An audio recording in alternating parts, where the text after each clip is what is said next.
வாசகர்கள் அனைவருக்கும் தாமிரபரணி பொறியியல் கல்லூரி சார்பாக வணக்கங்களை தெரிவித்துக் கொள்கிறேன்.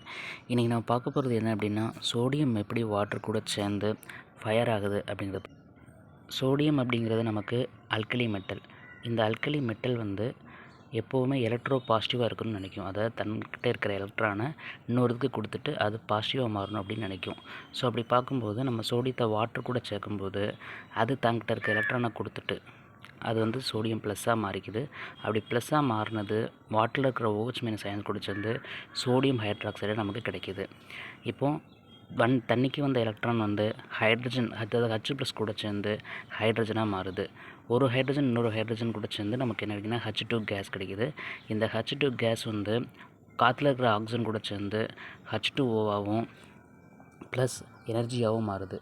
அந்த எனர்ஜி தான் நமக்கு ஃபயராக வெளிப்படுது. இதனால தான் நம்ம என்ன பண்ணுவோம் அப்படின்னா, சோடியத்தை ஸ்டோர் பண்ணும்போது கெரோசின், டொலுகின் இல்லைன்னா மினரல் ஆயில் அப்படிங்கிறதுல ஸ்டோர் ஸோ இதே மாதிரி சுவாரஸ்யமான தகவலோட அடுத்த வீடியோவில் சந்திக்கிறேன்.